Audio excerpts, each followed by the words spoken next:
สวัสดีทุกคนวันนี้ก็มาพบกับซ่องโยนาพาเพลินเราจะพาไปซิมอาหารอย่างนั้นครับพากันติดตามเนาะตอนนี้เราจะไปหาสางกล่องเขาก่อนเนาะไปกับเป็ดคู่ใจของเราคือตอนนี้เนาะเรากำลังจะไปห้ามเพราะว่าเขาได้มือกล้องมาแล้วแล้วมือกล้องค่าขับรถตอนนี้เนาะมือกล้องค่าขับรถทางไปมือกล้องกำลังขับรถเนาะ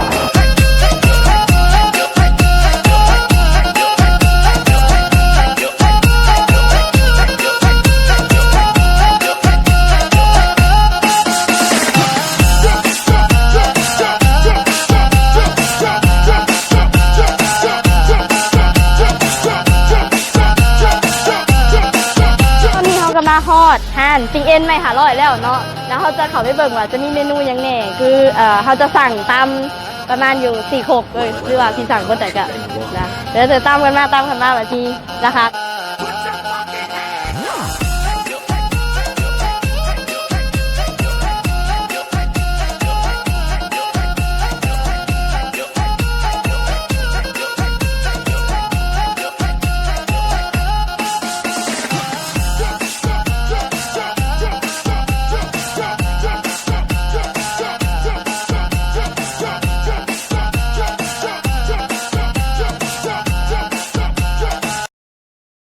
เลยเนาะคือตอนนี้คือของกินมา6 ทุกอย่างแล้วจะเริ่มกินเลยเนาะอันนี้เป็นตั้มมะฮุ่งป้นข้าวปุ้นป้นมะฮุ่งเนาะตั้มข้าวปุ้นป้นมะฮุ่งหน้าตาจะเป็นแบบนี้เนาะแล้วจะมีหอยเนาะหลักที่สุดเป็นหอยแซ่บไรแนวแซ่บตั้มข้าวปุ้นป้นมะฮุ่งมาอาหารแบบนี้เดี๋ยวมันกินตัวนี้เลย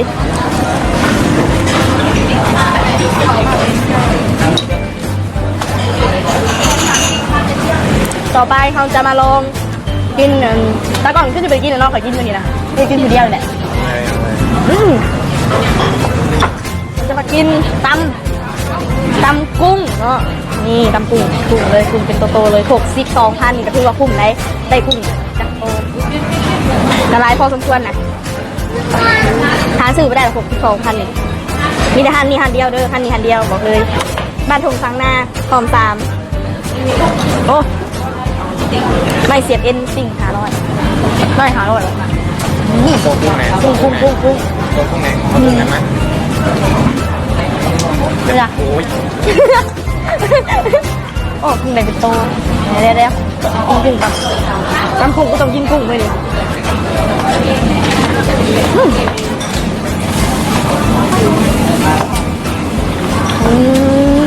แซ่บนัวได้กูกับเมื่อใครจะเป็นเมื่อเนาะโอเคต่อไปเขาจะมาซิมหอยแครงเนาะหอยแครงโอแนวหมักตัวนี้หอยแครงเนาะตำหอยแครงหอยใหญ่เป็นโตเลยโซรส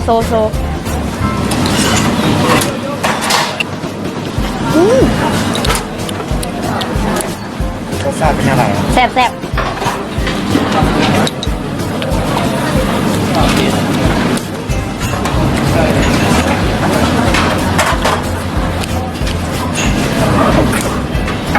อันนี้เป็นจุดเด็ดเลยเนาะพิเศษเลยปูม่าจำเลยนะตำปูม่าเนาะไงเป็นตำปูม่าเนาะเขาจะแบบพิเศษเนี่ยคือจะได้ใส่มือจับเนาะนี่แบบต้องไปใส่มือจับเนาะมันถึง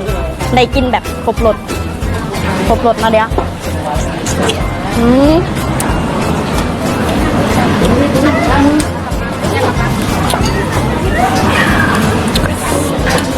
แซ่บโอ้ตอนนี้รู้สึกเผ็ดอะต้องได้กินน้ำแล้วแหละโค้กโอ้ลืมที่เส้นเขา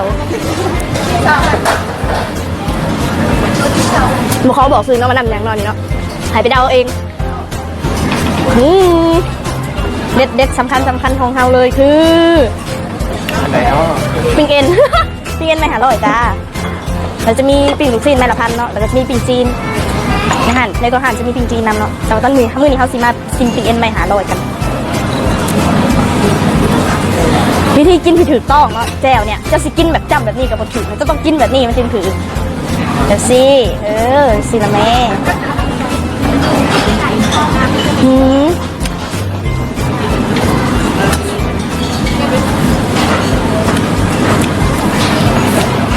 นี่แม่หมูข่อยทอดมาเนาะปูจิผ้าข่อยมา5 ลิตรผ้าข่อยยิดเนาะแล้วมีเสือมีแล้วสอนวิธีการกินกับเสี่ยวที่ถูกต้องมันต้องกินแบบนี้มันถึงแซ่บตอนน้ำขาเนื้อมัน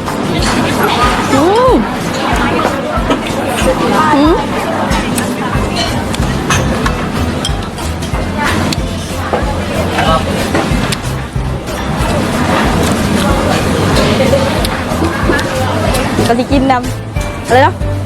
คือเนาะผ่านจากการเขาซิมน็อตทุกอย่างที่อยู่ในโต๊ะนี้แล้วเนาะเพราะมูลสุดของข่อยคือข่อยหมักสุดๆเนาะแม่นตำหอยแครงสุดยอดเด็ดเด็ดหมักสุดใจตัวนี้รู้สึกว่ามันแซ่บหลายต่อมากับตำปูม่าเนาะปูม่าเด็ดปูเป็นโตเลยหาไซได้12พันกี่หามาได้แล้วเนาะก็เป็น1 เดียวเนาะแต่กับโต๊ะที่หมักสุดๆเนาะในดิ่งเป็นปิ้งหัวใจกับปิ้งตูดไก่สุดใจแจ่วนี่เป็นแจ่วนี่แหละเข้มขุ่นหมากลายตัวนี้ต้องมาลองเนาะมาลองมาได้แล้วตัวนี้ไม่ละหา100 กี่โอเคเนาะมาก่อนทำกับกินหมดแล้วเนาะก็คือมื้อนี้ก็คือแบบอิ่มจังตั้งอยู่ครบเนาะเพราะว่าอีสั่งมาแบบอาหารทุกอย่างนะแล้วก็คุ้มกับราคาเนาะว่าจะเป็นตำปูม่าบ่ตำหอยตำกุ้งตำมะฮุ่งก้นข้าวปุ้นเนาะมันก็คุ้มราคาอยู่62 กี่ก็คือว่าคุ้มสุดๆเลยเนาะเนี่ยก็ขอจบรายการเนาะอย่าลืมกดไลค์กดแชร์ Subscribe นะเด้อก็อย่าลืมถ่ายเอาป้ายนะทุกคน